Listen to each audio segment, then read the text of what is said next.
Alright, hello everybody, this is Kingdom welcoming you to a Dota 2 Clan War commentary. I am casting an extra for fun game between two teams from Dota 2 Arena by TMP Gaming. This is UTP versus from Mother Russia. So these two teams weren't scheduled to play each other at this juncture. This was a week ago, but they just got together for a scrim, so this is not an official game, it's kind of a for fun thing. So I'm just casting this, and I kind of have to quickly just make this unfortunate announcement. For whatever reason, Dota 2 is freaking out, making sure I'm recording. Yeah, okay.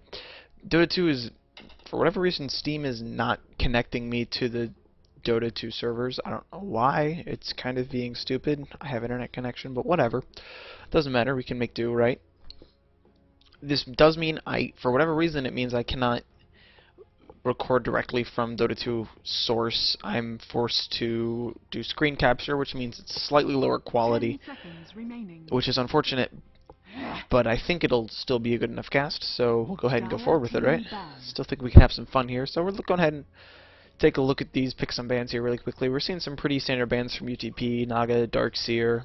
It's a scary combo. I cannot wait until 6.75 so that it's finally nerfed. Vacuum should never have worked on invulnerable units, so it's good that it's getting nerfed. Prophet's the last ban there. And on the Radiant side, from Mother Russia is banning out Lycanthrope, Morphling against Korok, who is on UTP's team, and Templar Assassin against Zanza, who's also on UTP's team. So some very good players here. This game also, by the way, is interesting because Beroya, down here on the from Mother Russia lineup, Beroya is Korok's roommate, so this is a roommate versus roommate match. So very interesting. We'll see what we'll have to see what goes down here. See if there's some friendly banter back and forth. I'm looking forward to it. I heard it was a pretty good game. I don't know the result. I haven't looked at the source screen, so I can't tell you what's going to happen. So I'm as new to this as you guys. So I'm excited. We're going to see a Tide Veno pick up here first, coming out of UTP. Doesn't show what their strategy is going to be, and it gives them a pretty good team fight as well as some strong early game support heroes. Rubik was the first pick coming out of FMR. Just a wonderful, wonderful hero who is absolutely fun to play beyond all reasons. Felsteel is the greatest ultimate ever, in my opinion. It's just so much fun. It's like, what, you're going to use a Sunstrike against me? Fine, I'll do it back to you. And it's just everything. Like, I love watching people steal, like, Ball Lightning is a great one. Or you see, you know, there's a lot of common ones, you know, like Blink and Stone a lot, Ravage, Black Hole, Burrow Strike, you know, those kinds of spells. But you can have a lot of fun with stuff like Gush, with stuff like Gale, with stuff like Edict, with stuff like, I don't know, what's something completely different, Meld. You can have a ton of fun with Meld because he's got a bigger attack range than... Because he's a bigger attack range than Lanaya, Rubik is able to have a lot of fun with Meld. Have a lot of fun with Ion Shell and Surge and stuff like that. So he's just such a fun hero. Leshrac's the next pickup coming here from Mother Russia. Some pretty typical picks so far. Leshrac has seen a lot of play in this league, as well as Tidehunter and Rubik. Rubik typically actually is banned. I'm surprised that he makes it through here. A lot of teams not willing to play against the Rubik. Because, I mean, seriously, if you want to pick Tidehunter up, you kind of have to be afraid of the Rubik. And Enigma's another common pick who just gets shut down by the Rubik because you steal the big ultimates and then it's not as effective anymore. Chaos Knight's the last pickup here coming from FMR. Look to see a Chaos Knight Leshrac lane perhaps. Rubik solo mid, that's pretty common. It's a pretty good combo too. I mean, seriously, all Leshrac needs is a setup stun, which Chaos Knight is more than willing to provide, and then you've got this serious damage coming out of this lane, serious killing potential. So tri-lane's also a possibility. Rubik, Leshrac, Chaos Knight's already a strong tri-lane. They could pick up a different support hero, put Rubik solo mid. There's a lot of options still open to FMR's side, even though they've already kind of displayed a bit of their strategy in picking this Leshrac Chaos Knight. Obviously, they're going to go for a strong mid-game push kind of thing with strong spell combos, including Split Earth, Chaos Bolt, Reality Rift, Telekinesis, Fade Bolt, you know, all that kind of stuff. So once these guys get their spells leveled up, they're going to go for a push. Once Chaos Knight gets his items up, he's going to be pretty strong in the mid-game. hopefully stronger than whatever carry Korok wants to play. I'm assuming that's what UTP is going to do. It's what they have been doing. They've been relying on strong plays from Xansa, Mizram, and their supporting cast to give Korok time to farm and get late game. So not quite a 4 Protect 1. Shadow Demon's the next pickup here. So another support hero, and still definitely hiding their cards. Shadow Demon, an excellent counter to heroes like Leshrac and Chaos Knight, because both of them tend to be pretty stat heavy, and Shadow Demon prevents you from... Shadow Demon is able to utilize the stats that the enemy team builds by creating some illusions, and he also anti-mages the ban out here from FMR, and I like this because last time Korok got anti-mage in one of these games, he completely raped. So I am glad to see this, and people are smart. Shadow Demon, of course, on a team with anti-mage is kind of scary in a special way, because Shadow Demon is like a free mana style for anti-mage. The illusions that you make burn mana. So, but yeah, so UTP have not been running a strict 4 Protect 1. They're kind of doing a more 3... It's kind of more like 4 versus 5 early / mid game while Korok farms. You're not really just... Like, the old 4 Protect 1 strategy was just 4 support heroes sitting around making sure that one carry could not get ganked. And that's not really what this current metagame is. Invoker's the next ban out here.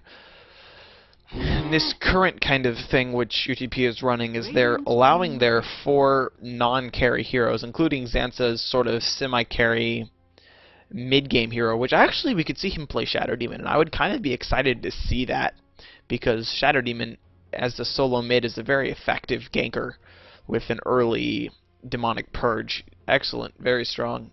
I love to see that kind of thing, something slightly less traditional. Anyway, so what they do is they allow that one strong mid-game hero that Xansa is going to play, and their other 2 support heroes to... other 3 heroes... Oh, Bounty Hunter's the next pickup here, so we're going to see... I believe Bounty Hunter has typically been played off lane, although he has also been played solo mid in this league, so we will see a Bounty Hunter here looking to get his level 6 and get some track gold up and prevent UTP from, especially Korok, from getting too far ahead in terms of farm. So, I don't know if I've even completely got across the idea that I'm trying to get here about UTP. Basically, 3 supportish heroes, including an off lane, plus Xansa attempt to get an early mid-game dominance while Korok farms. And then, so even though you're playing 4 on 5, you're also getting a ton of farm on Korok's hero, which allows him to then, once the mid-game comes through and UTP haven't completely lost, they're then able to do a ton of damage with an already big lead and just kind of drive you further into the ground. And with the plays coming out of Xansa, Parliament, Smiley Face, and Mizram, that's definitely a possibility, even against this very strong From Other Russia lineup, who I don't think has lost a game so far. I believe this is the only remaining undefeated team. I could be wrong about that. I haven't checked. 10 seconds I might comment that information or add in a note there explaining whether or not they're actually undefeated. At any rate, so Phantom Assassin is going to be... Wow, okay. So this really is kind of a for-fun game, I guess. PA, oh, and we've got a Wisp Chaos Knight combo on the other side, so that's really cool. So we're going to probably see a Wisp Leshrac Chaos Knight tri-lane, Rubik solo mid, Bounty Hunter long lane is my expectation coming out of From Mother Russia. And that's going to allow, once Wisp gets his level 6, if Korok tries and farms by himself, he's just going to get dropped on from Chaos Knight Wisp, and that's going to be scary. The next, so it looks like Xansa is going to be playing a solo mid Windrunner, or possibly a long lane Windrunner. I'm not entirely sure here. Phantom Assassin, I'm assuming, is going to be safe lane farming, played by Korok. Other possibilities include, and I don't think they'll aggressive tri-lane. There's no need to. If anyone's going to aggressive tri-lane, it's going to be the FMR side with a Wisp Leshrac Chaos Knight, which is a scary, scary tri-lane. Seriously. That's 3 stuns, tons of damage coming from Edict, as well as Chaos Knight right clicks, Wisp Tether for movement speed, as well as healing. Alright, so people pick up their heroes, and let's go ahead and introduce the players here. We've got FMR Dodo on the Rubik. We've got Dark Suo on the Bounty Hunter. G, the Captain, on the Wisp. Beroya on the Leshrac, and Chichilax on the... That is a very cool tentacle. I don't know if that's a... I don't know if that courier is supposed to be tentacled. I'm not really understanding here. I'm not going to argue. Oh, it's a gnome riding the donkey. Okay. That's cool. I have not seen that before. Yeah. Alright, we'll go with that. On the other side, we see Smiley Face on the Venomancer, Mizram on the Shadow Demon, Zanza on the Windrunner, who's looking support-ish, Parliament. Oh, Parliament was on the... Yeah, Parliament on the Tidehunter, and of course Korok on the Phantom Assassin, who may be going solo mid. It looks like she might be going solo mid. That would be pretty cool, because it looks like Rubik will definitely be going solo mid for the Radiant side, and it's not as if 30 seconds a solo mid Phantom Assassin offers you any spells to steal. She's actually a pretty legit solo mid. She gets some pretty fast experience. She's got her blink Phantom Strike, which allows her to escape, and if she takes Blur early instead of too many, she can either sit back and pick up last hits with Dagger, which is very effective. Oh, it looks like they might be dual laning. They're not tri-laning mid, are they? God, they might be. That's freaky. That would be cool. I could see that. Parliament is going to be on. Then I don't. Are they seriously tri-laning mid? I think they might be. Or are they going to split it? I don't know what they're going to do. I'm just going to wait and see. Okay, we're seeing... Both teams have a lot of people mid, but it looks like FMR was just dropping off some wards and protecting their jungle from getting warded. Looks like these three are going to go up top to an aggressive tri-lane while maybe hanging around mid to get a first gank, quick first blood. No, they're just going to pick up this region rune and then go forward with the rest of this game. We're now looking at UTP's coming up to the jungle. Looks like Shadow Demon is going to head top. Are we going to see a Tidehunter Shadow Demon Venomancer? I don't know what's going on here. I'm kind of confused as to what's exactly happening. Maybe UTP thought that there'd be a Leshrac Chaos Knight duel mid, which definitely was an option. So it looks like we're going to end up seeing Korok here in the mid lane, last hitting, while Rubik kind of prevents him from doing anything with his Fade Bolt. Venomancer is going to stay mid to support Korok, but I don't know if this is the best choice. Korok's going to have a hard time farming this mid lane. She's going to take a lot of harass from this Rubik until she gets enough levels in Stifling Dagger to really successfully last hit with it. Looks like Xantha is going to teleport top to lane with this Shadow Demon. Tidehunter has come bottom into the long lane to lane against this Bounty Hunter solo, which I think that's a good choice. That Tidehunter will be able to handle this lane and also get a fair amount of farm. And in the meantime, we've got Xantha and Shadow Demon top. Xantha is going to be able to pick up some farm on this Windrunner in this lane, and also probably won't die to the tri-lane. And Shadow Demon will be able to pull and get experience that way. So, okay, that's what UTP has decided to do. Give Korok some farm in the mid lane, protected by the Venomancer, and with the Venomancer protection, Venomancer will be able to force Rubik back a little bit. I really think he should actually, Venomancer should take a level of his Poison Sting. If he's going to harass like this, it's probably one of the best harassing passive abilities in the game. And actually, he's low. Oh man, I think he should have gone and gotten the region rune. He probably would have benefited better from that. He is going to back off and tango up. Oh man, looks like we're going to see a go here onto the Shadow Demon. He's going to self-disrupt to keep himself alive, but I don't think it will be enough. Shaco will miss coming from the Windrunner, and Mizram will go down. First blood will get popped there. Chinchillex is going forward. He doesn't have the mana for a stun, but he's got some extra movement speed coming from the Wisp. Xantha's running back into the woods. He's going to wind run, try to get out, and I don't think he's going to be able to. He will just finally die, trapped in by his own creeps. Beroya will heal up and will not die to Shadow Demon poison or anything, actually. Windrunner buys back, comes to the top lane, looking to get off a kill. He's got vision. No. Cancels the TP. I don't know if that was on purpose or by accident. At any rate, I missed a kill in the mid lane. Korok in conglomeration with the Venomancer got a kill against the... Rubik. That was just, you know, Gale into it's a lot of slow coming out of these two guys in the mid lane. And Shadow Demon also gets a kill off against the Wisp, which will slow down his level 6, which is very important. So, wow, quick bit of action there. Oh, Bounty Hunter's low too. Pretty legit here. Beroya comes mid lane and starts giving a little bit of taunting to Korok. Korok's actually rotating top. It looks like he's going to go up top and begin a tri-lane there. Smiley Face is going to sit in the mid lane to get some experience, or perhaps Xantha will come back to the mid lane. Yeah, it looks like Xantha's rotating towards the mid lane, and Korok's going top for some farm. I don't know if this is the best idea, because Korok can die pretty easily to Phantom Assassin can definitely die against the Chaos Knight Wisp combo, because that's a scary, scary combo, especially when he's already level 4, has his stun as well as Rift. Doesn't quite have mana for them both right now. I don't know if Korok's going to be able to get the best farm up here. He's got 11 creep kills, which isn't great. You really want to... On a hero who needs a lot of farm, Phantom Assassin definitely needs some big items to be effective late game. Although I'd really love to see her do well. I think she's a great hero who's got the capacity for some serious burst damage. Yeah, it looks like he's just going to sit back and spam his dagger to get some farm that way. It's alright. He probably won't die to the lane that way. Winner gets the deny off against the mid lane. Looks like Leshrac had come in to push, but got the deny off. Oh, are we seeing a go here? No, we are not. Thought we might have been. Alright. Oh, whoa. Venomancer's going to get picked up and dropped back down. Dodo got galed up. He's going to run away pretty safely. Even though he has no boots, he will make it out, as Xantha was not able to come into range for the shackle.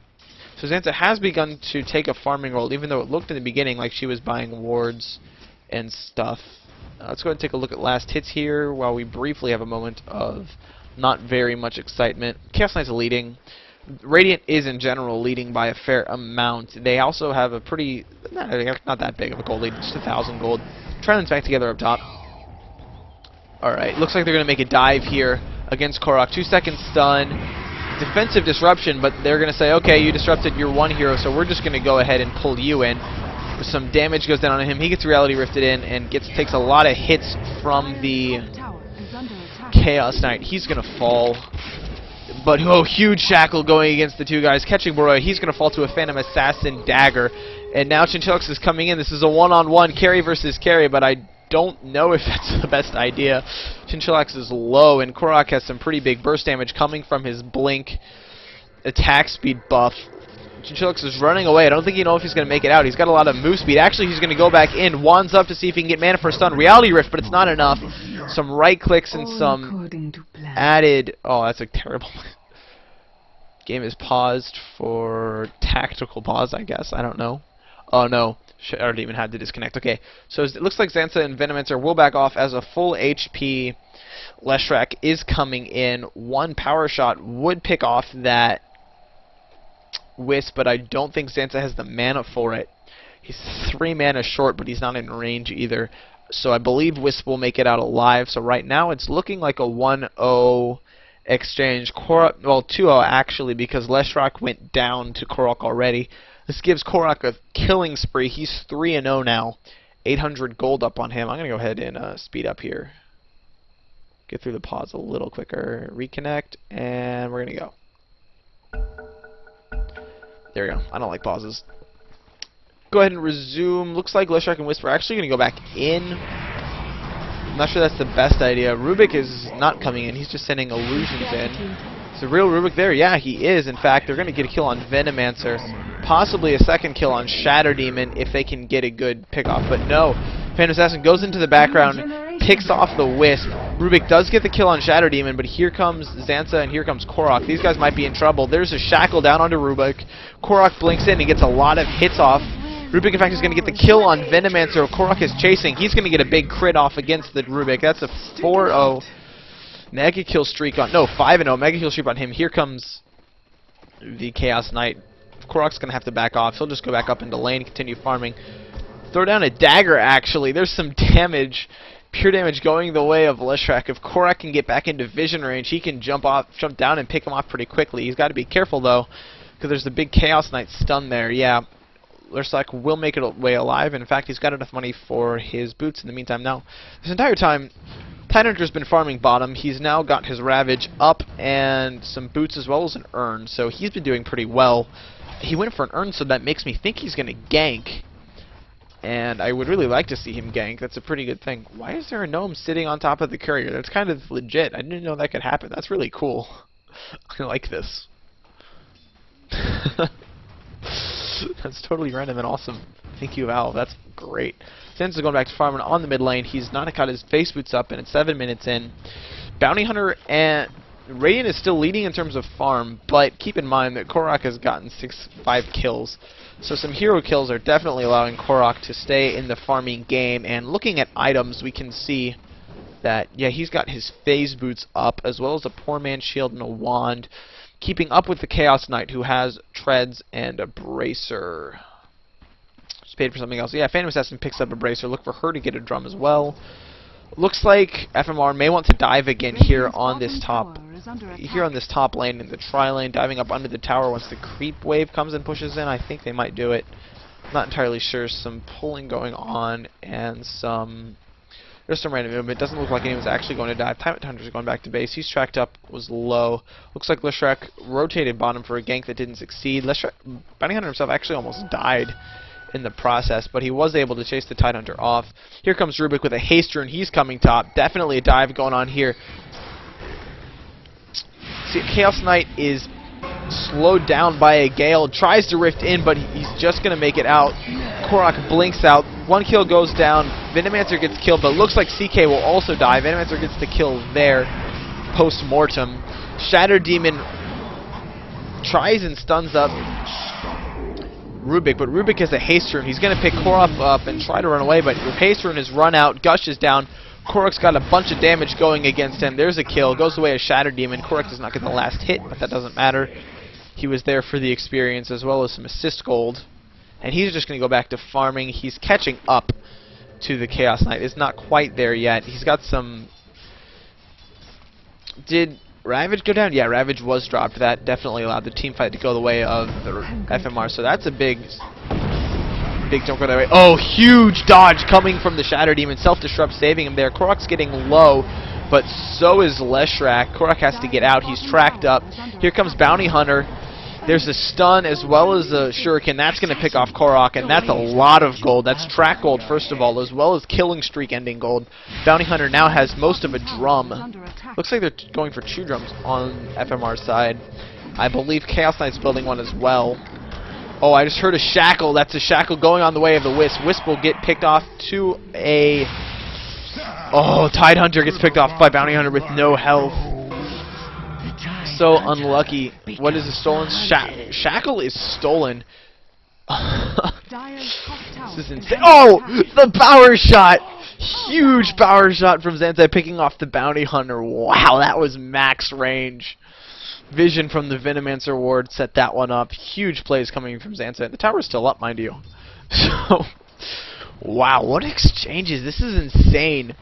It's kind of all haphazard and not grouped up very well, so it's kind of hard to keep track of all of what's going on, but there's tons of action and tons of kills. Twice as many kills as minutes here. 2 kills a minute so far in this game. I'm definitely glad someone gave me the replay. This is a lot of fun so far. Tons of big plays. 6-1 on the Phantom Assassin. We've got... Yeah, that's the biggest one. 6-1 on the Phantom Assassin. Then 3-3 on the Rubik. 2-1 on the Bounty Hunter. Bounty Hunter doing pretty well.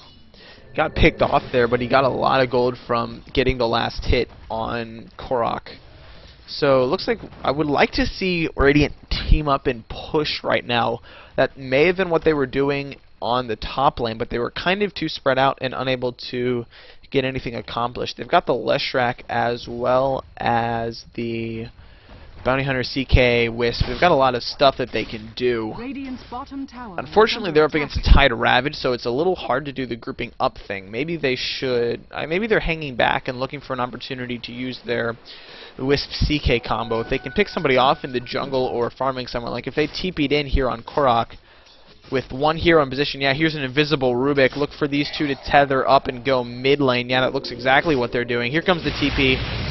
Korok's gonna get picked up, stunned, tethered, no tether stun. Reality Rift's back in, but Korok's gonna be able to blink out. He's got like 52 health, just barely making it out alive. And here comes Xantha back in. Xantha's low health. Oh, the Fade Bolt doesn't bounce to Korok. That would have been a kill. Bounty Hunter's now come in. He's looking to get the last hit. Yeah, he's going to get it. Shuriken will pick off the Windrunner, but now Ravage goes down against the Bounty Hunter. He has invisibility. He will be able to get out. Is there vision? Yes, there is. Here's a... there's a ward down there in the position. Shadow Demon will get the kill by dropping off his Shadow Poison. In the meantime, Venomancer's going to fall to a Edict coming out of Leshrac. So in the end, I think it's a 2-for-1 trade. However, I think the Bounty Hunter is a bigger loss than a Venomancer and a Windrunner. That's not quite the trade you're looking for. However, keep in mind that I think with Ravage down, these guys could push. I guess they're not going to. They're going to back off. Chaos Knight has gone top. Phantom Assassin gets the deny on the top tower. She's now got 1,000 gold. I see a lot of pub Phantom Assassins going for Helm of the Dominator first. I'm not sure what Korok will do here. It looks like he's going for a drum. Yeah, he has gotten the drum. It's on the courier headed towards him. So that's some attack speed, some survivability, as well as some mana going towards the Phantom Assassin. Allows her to be slightly less kited with the move speed as well. I would like to see her go for some lifesteal, as she's already got a lot of DPS coming out of the attack speed and her crits. Now she just needs to have the lifesteal to give her that survivability. Then after that, you get a quick Helm of the Dominator, follow it up with a BKB, and you can really just dive into this team fight. There's nothing on the Dire side that really goes through BKB, so you're definitely able to get some kills and some hard damage in team fights that way. Rubik might be in trouble here. They may circle around and try to get him. No, they're not going to. It looks like Xantha's solo pushing this lane. I don't know if he's gonna get it. Oh no, he dodges the stun. That could go badly for Beroya. Here's the shackle, followed up by the power shot. Beroya on the Leshrac will fall, but here comes the return kill. Teleporting in is the Wisp and the Chaos Knight, who then goes straight back to top lane. In the meantime, it looks like there's a small engagement mid lane. Bounty Hunter and Rubik going in against 3 enemy heroes, but they're not really able to do much. So the bottom lane, in the end, the tower didn't fall. It's actually at 1 health. I hope a Radiant hero goes down and denies that. They ought to be able to get there. If it falls to the Dire, that's going to be a big misplay on their part. Yeah, Bounty Hunter looks like he's going to rotate to the bottom. He needs to finish some treads or phase boots or something. He's a little underfarmed at this point. He has gotten some kills, but hasn't really been able to do anything much. Oh, in the mid lane, it looks like we're seeing an engagement going on the Rubik. Ravage dropped for just the 1.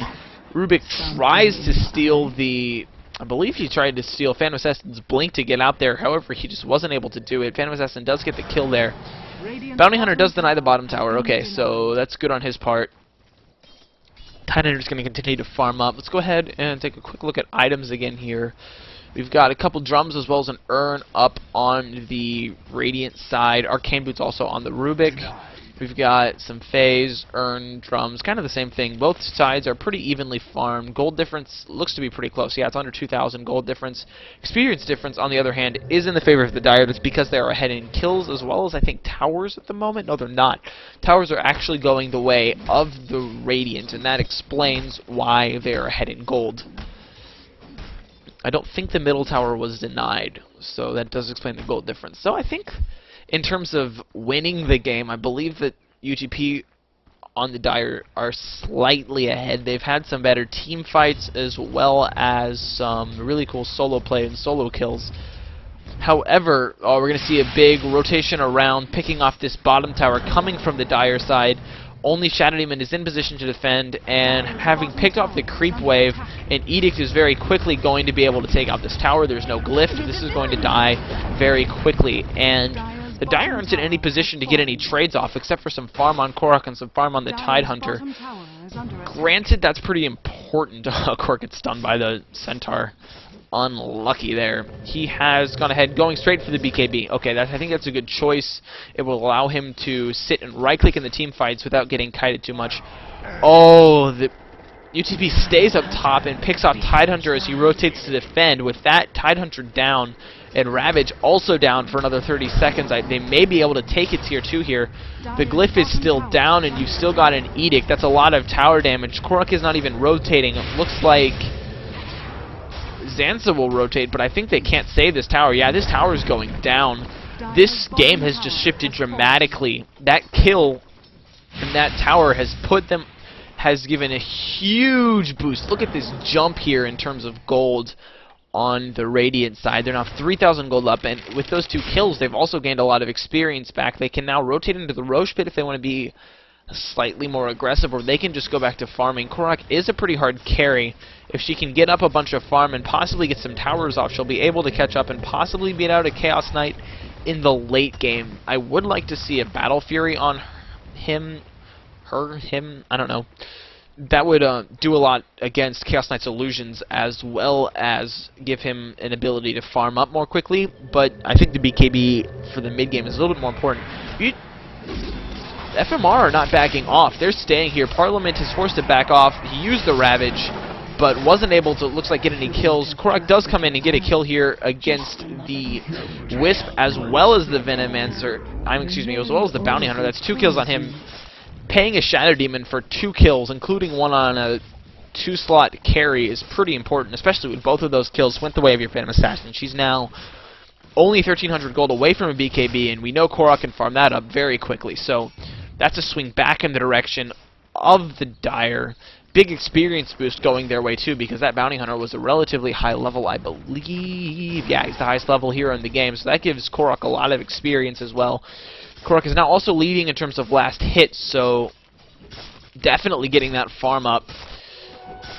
So we're going to have to see, I think, a bit more. So I believe that the aggression coming out of the FMR side has been very effective. Yeah, here we go. Oh no, miscommunication! Rubik throws the Windrunner back. Are they able to get the stun off? Yeah, they get the tether stun off, so this Windrunner will end up falling. Goes down to the Wisp, gets the last hit there. You would have wanted your Bounty Hunter to get there sooner. Drop the track. I don't think he dropped track. No, he did get track off, so there was track gold gained on that kill. And this is the one thing that I think is going to benefit from FMR playing so aggressively. They're able, with this track gold, to keep up and farm. Even though Korok is getting a lot of creep kills, there's a bunch of kills going the way of the Radiant side, and they're also able to take a lot of towers. They've got a massive tower advantage right now. They've taken 4 towers as opposed to Dire's only taking 1. So if Dire loses all of their map control before Korok can get really massive, UTP are going to be very hard pressed to actually take it into the late game where their lineup can really benefit. Chaos Knight's going to get the last hit on this tower here. He's getting pretty big, going, it looks like, for a Manta style first. Got a Force Staff here, a Bracer, nothing else too much of smoke, so look for more aggression coming out of them. In the meantime, it looks like the Dire side is content to sit and play passive with Korok farming. He's about 600 gold, no, 400 gold away from finishing that BKB, at which point he'll pretty much be able to have his way with team fights. I think Bounty Hunter will be fine here. He will not get caught. There's no vision on the Dire side, I don't think. Looking for vision. Yeah, there is some dust up on the Tidehunter, okay. So I would like to see Dire group up and try to push. That's probably what they will do as soon as Korok finishes up the BKB. Just 2 last hits away from that. Go to the jungle, 1 creep camp, and he'll have the BKB. And at that point, with a Ravage up, Veno ult hasn't actually been taken, never mind, and BKB Magic Immunity going off on Korok, they will be able to very successfully push a tower aggressively. I think that if FMR are paying attention, they'll see Korok's inventory, and yeah, they're going to go for a gank. Here's a smoke gank. Reality Rift comes back in. Where's the stun? There's the stun. Follow-up Split Earth stun. Lots of damage going the way. Track is down against Korok. He needs to get away. No, he will not. Leshrac gets the last hit with the Edict there. That's track goal. That's going to set back. Did he buy the BKB? Oh, man. As he was dying, Korok buys the BKB. That's big. That's important. If he hadn't bought that BKB, FMR could definitely have gone extremely aggressive now. Now, as it is, in 30 seconds, Korok's going to respawn with a BKB, and he's just going to be able to rip up a team fight as FMR tries to push on the high ground, especially with the Tide Ravage and Windrunner and all of that. You know, there's a lot of counter push coming from the Dire squad. So I think instead of going to go high ground, FMR are going to very intelligently come up top, try and get this last tier 2. I think they can just backdoor it. No, they're not. They're just going to back off. Give Rubik some farm on the bottom lane. He's pushing it out and really forcing UTP to stay in their base and not farm as much as they would want to. Korok does have a BKB. Look for her to get lifesteal next, I would assume. Otherwise, potentially, I don't know what she might go for. Kind of at a guessing game here. I'm not really sure what a pro build on a Phantom Assassin is. I've seen her in maybe 2 games, and I don't remember what the item builds were in those games. I think lifesteal makes the most sense in terms of orb effect. Maybe also Mjolnir, which for the most part stacks just for extra attack speed and more crits. Okay, so it looks like the Dire would try to go into the Roche Pit. There is a ward scanning this out. No, they're not. They're going to go for a big back. I don't know what they're doing. They are going into the Roche Pit. So we're going to see Korok will tank this and do some damage with her attacks. Gush will go down for the minus armor, and with big crits, this is definitely going to fall very quickly. However, Radiant are privy to it. They're coming in. However, can you really go in against a Tidehunter Ravage? That's the real question here. The Dire have vision, they have dewarded, and they're trying to set it up. Here's a Split Earth catching 2 people. This is the time to go in if you're going to go in. Viscera gets immediately picked off. Ravage goes the other way, though. Tons of people are really low, though. It looks like Phantom Assassin does get a kill on Rubik, and she's coming in with the BKB, doing too much damage. 2 for 2 engagement so far. Korok just dropping people left and right. 3 kills here. Xansa, no! Bashed to death by Roshan. Oh, no! Bounty Hunter buys back. LOL, man. Yeah, that's right. So unlucky by Xansa. That was a huge engagement there. 4 heroes on the Dire squad die. Roshan is not finished. Korok is forced to back away with extremely low health. And in the meantime, Wisp and Chaos Knight joined forces to pick off this top tier 2 tower. So so 4 kills, having lost only 2. No, actually, Bounty Hunter bought back. Excuse me. It was a 3 for 4. And I guess 1 kill went to Roshan, so not as big as it could have been. Oh no, Bounty Hunter goes invis into the Roche Pit, picks off Roche. That's a huge win for the Radiant side. 4 Dire heroes died. Although Korok did get a bunch of kills. That does go his way. He will go for... What is his next item? I know he bought something. No, he didn't buy anything. What did he buy? I don't see him as having bought anything. Maybe he just bought TP scrolls? I don't know. He's got 900 gold. I think he'll go lifesteal next. It makes the most sense. Blink Dagger is up on Rubik, so that means he's got a lot of maneuverability, as well as he's level 12, so he's got his level 2 spell steal, allowing him to use Ravage twice if he steals it.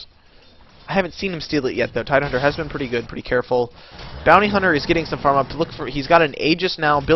He's pretty close, only 1,300 gold away from his own BKB.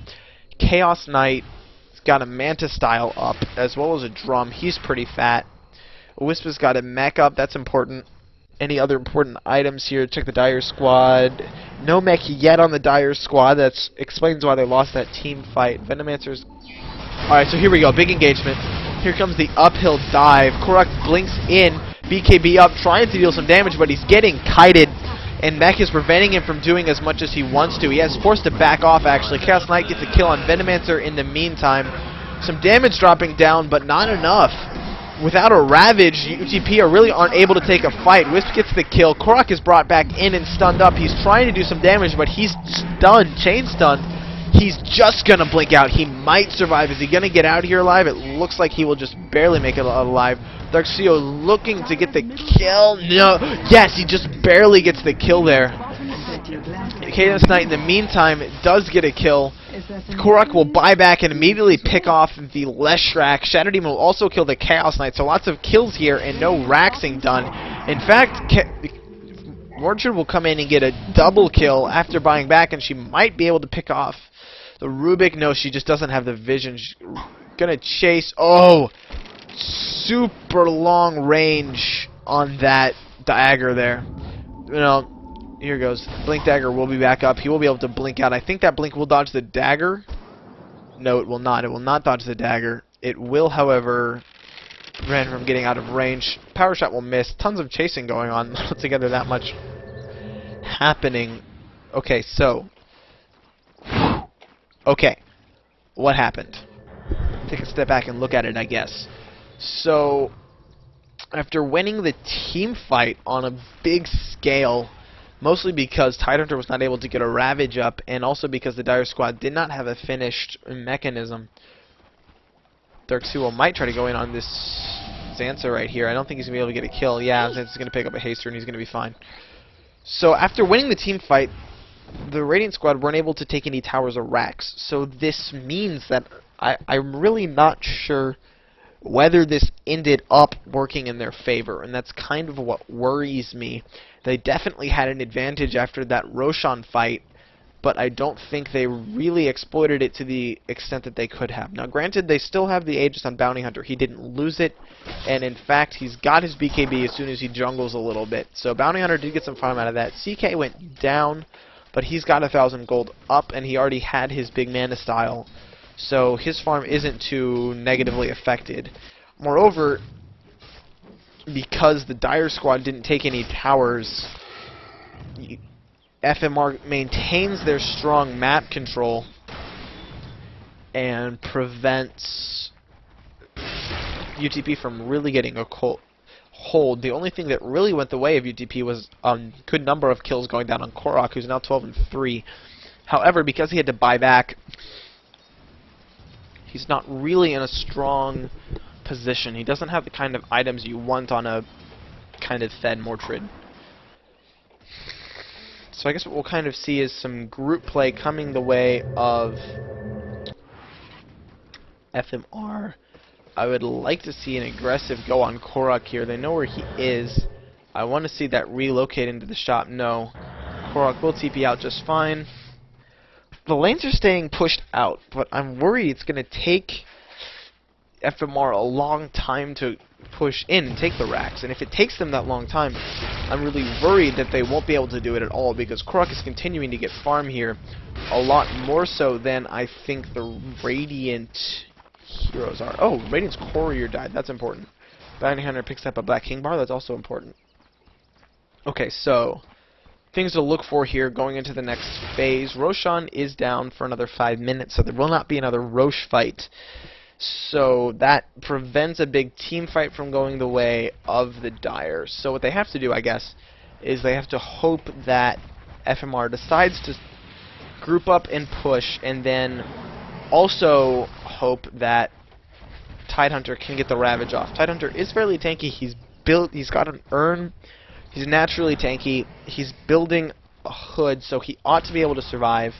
However, if he gets locked down and is unable to get his Ravage off, I think definitely UTP will lose a Rax. The other thing that you have to hope for is that Korok can get his big item up. He's got 2,700 gold. I don't know what he's building, but I hope it's something really good.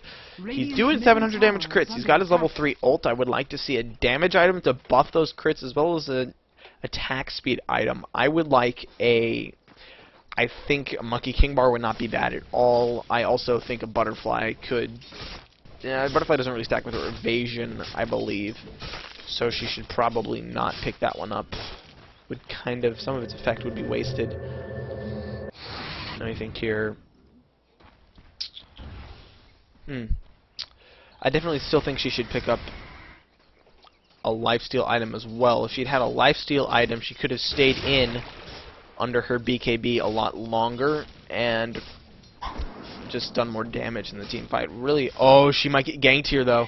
I don't know if there was Ward Vision seeing this coming up. She's going to get picked up. Oh no, the Courier! Courier might get taken out here. Rubik's going to go for it, but oh no, the gank's going the other way now. Korok pops the BKB, and now here's the whole Dire team. Ravage goes off, catching everyone. Parliament does drop the Anchor Smash, so Rubik's actually dead. Huge fight going the way of the Radiant here. Chaos Knight does get a kill off. Darksuo, though, he's forced to back off. He has an Aegis, so Dust will no longer be on him, so I think he'll be able to make it out. He will just go invisible. No, he's actually going to start doing some damage. Why don't you go... Oh no, the Invis is on cooldown. Korok gets a rampage, 5 kills. Wow, that's huge. YOLO.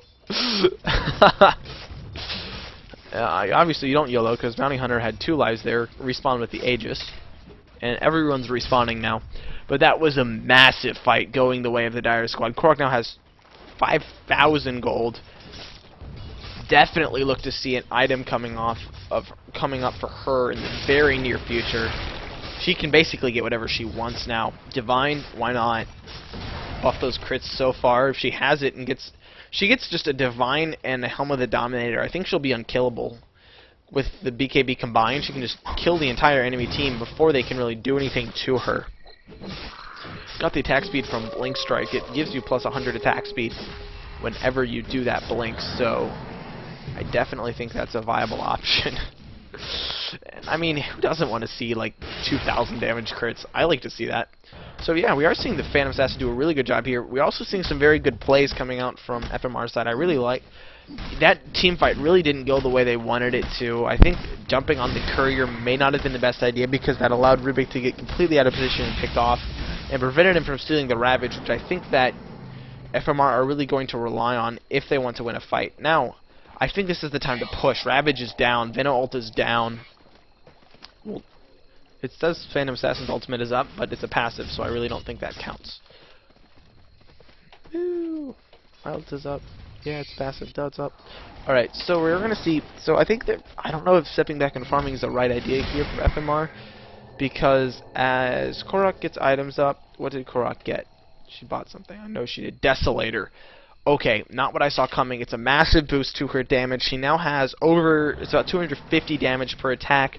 Times 4 means she's now doing 1,000 damage crits. That's scary. She's also dropping your armor so that those 1,000 damage crits hurt even worse. Alright, Roche is almost up, so we will probably see the Dire squad come in and try to secure the next Roche. They have the ward vision up. Look for a ward placed on this high ground over here or in the Radiant jungle. Regeneration. Ward. Ward. No wards. Ward. Nope, no wards. Don't need wards. Oh, this could be big. We're going to find Wisp and Chaos Knight in the jungle. Stun's going to go down, but Chinchulax just has to run away. No, he's going to split off and do his ultimate, but he may not be able to survive. Here's the Ravage catching everybody. Chinchulax is going to fall, and I don't think Wisp is going to be able to make it away. There's another kill going the way of Korok. Monster kill streak on him. Venomancer does get the last hit on Wisp, but that doesn't even matter. Venomancer needs some farm. Late game, man. Let him finish his boots and maybe a 4-staff. Korok is huge now. Another 2,500 gold on him. Look for him to sell that wand and probably pick off a... I want to say Helm of the Dominator. I really think that that's the best choice here. Some lifesteal would really allow him to do some damage in the fights when his BKB is activated. So, having gotten that pick off in the jungle, both Chaos Knight and Wisp are down for 20 seconds, so this is going to allow the Dire squad to at least take a tower as well as get more farm on Korok. They're giving him every last hit, 203. Look at the rest of the team. No one else is above 100, whereas at least 2 heroes have more than 100 last hits on the Radiant squad. Definitely losing the grip on the game that they had. FMR, they just have... I think they've just really gotten unlucky in these team fights. Middle tower has fallen. Been out of position, and that Ravage on the Tidehunter has been so massive. Like, it's literally just hit cooldown. He's just gotten into position twice, and he doesn't have... Spilling a pipe, he doesn't have a Blink Dagger, so he's not able to get the best positioning. But just with his Korok doing so much damage, they're able to... He bought something. You know, he bought a Skull Basher. Okay. Added lockdown, preventing mobility, preventing the Bounty Hunter from going invisible, preventing the Rubik from 4-staff blinking, all that kind of stuff. So that's... I guess I like the item. It's kind of a pump stopping build. I don't think this is... It does also give you some damage, so it buffs her crits up. She has the attack speed with her buff from Blink to do it. Okay. So I guess it's okay? Not entirely sure about this one. I'm not entirely sure. Alright, whatever she wants to do. It's Korok. I trust him. He's got the know-how there, I guess. And he's winning by a lot. Might get ganked, though, pretty hard. People are smoked up, and I don't think there's any ward vision seeing this. Yeah, Korok's got some map sense, though. He's going to go ahead and teleport out right now. Are they going to get there in time to kill him? No, they're not. They are, however, going to defend the tower. Only losing the mid tower, so despite losing a lot of those fights and giving Korok a lot of farm, the Radiant squad still are maintaining a lot of their towers. And I think if they could win a team fight, they're definitely able to do a lot of damage in racks. It just comes down to winning that team fight. Rubik stealing Ravage is going to be absolutely pivotal. Bounty Hunter coming in and doing some damage, and also maybe picking up his next big item. Chaos Knight also ought to, if he can finish up an AC, that'll be massive. Leshrac is got a Ghost Scepter. That's big because that Ghost Scepter will definitely allow him to stay alive.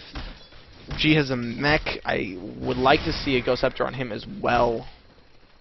Possibly also on Rubik. No, he's going for, looks like a Bloodstone. That'll give him some HP, but Mortared crits are going to cut through that HP very, very quickly. I don't know if that's the best defensive item.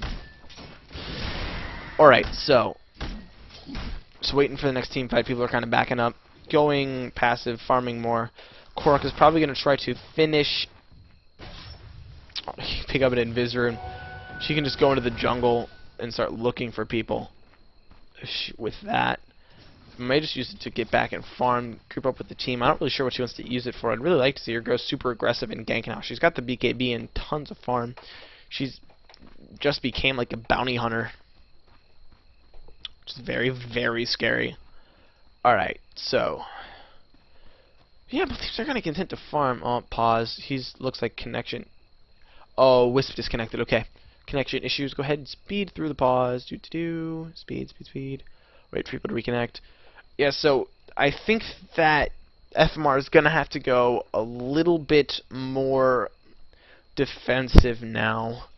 Have Rubik sit on the outside and just wait for Tide to pop the Ravage so that they can win a team fight. Then once they win the team fight, they've got the pushing power. I would like to see a Battle Fury up on the Bounty Hunter, and possibly also a Mjolnir up, AC or Mjolnir up on the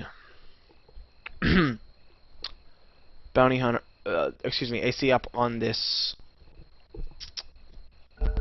Chaos Knight. Thanks. That will allow, oh, come on, I should turn off those notifications. That would allow them to have a much better opportunity in the team fights and to really get accomplished what they need to. And Viz Phantom Assassin's coming in. She's running into the whole enemy team. I think she might actually be able to do it if she finds them. She can go for it. Oh no, they're going to smoke up. And their smoke gets dispelled. Korok's just going to go in and Rambo this one up. He's got the Basher, but I don't know if he can actually do this. He's tracked up. He's doing damage, but he's getting kited hardcore. If he gets stunned up now and killed, this could be a huge loss. I don't know if he has the buyback. Venomancer ult goes down, and it looks like, yeah, Venomancer's just going to dive and try to save Korok. Big Tidehunter ult goes down, though. 2 kills already going the way of Korok. He's going to get 3 kills now. Beyond Godlike, triple kill, quadruple kill, ultra kill, and he's looking to get the last hit here on Chinchalax. I think he'll be able to blink in. There's the GG, well played. That's a, no, not quite a rampage. Tidehunter stole the kill, otherwise that would have been a rampage. Korok just too fat, farming way too much stuff. Tidehunter he did not get the blink dagger. He just barely managed to get in there, possibly force-staffed in by a team. I think Windrunner force-staffed him in, and that just totally threw the team fight, which otherwise was going the other way. They had the advantage here. Dark Zero looking to get a pick-off kill. He's going to try it, but he's not going to be able to get it. He's just going to get jumped on and raped by Korok. Nope, doesn't get the last hit. Alright, so wow. Alright, Korok got super freaking farmed there, and you started to see a little bit of the weakness. She was getting kited in that team fight, but then when Tidehunter jumped in with the Ravage, it really just showed the experience difference of over 15,000, which really is the story of this game and prevented the Radiant squad from really picking it up and winning the mid-game like they wanted to. They had it. They had the mid-game heading into the late game. Excuse me, I kind of misspoke there. It prevented them from taking the late game. This Tidehunter Ravage, I think an earlier BKB and also probably a BKB / Assault Cuirass on this Chaos Knight. If they could have gotten those items up earlier, and if Rubik had been more able to sit on the side and Dendy Ninja his way in to steal a Ravage, this game would have gone completely differently. So it's not really misplay. I really do have to say Korok played brilliantly well. Over 20 kills, yeah, don't really, no surprises there. But yeah, I really think that it was a very close game all the way to the end there. That last team fight, it could have gone either way. So kudos to both teams for playing very well, and It was an excellent match. Glad I got to watch it. Very fun all the way to the end. So kudos to both teams. Thanks for a really fun game to watch. If you guys liked this, you should check out the TNP Gaming Dota 2 Arena. It's at tnpgaming.com. And I'm casting a bunch of the games on my channel, which you can follow. Or you can also check it out on Twitch TV or Facebook. So check all that stuff out. Follow, subscribe, all that fun stuff, and keep the Dota up. Thanks, guys. This is Kingdom signing out.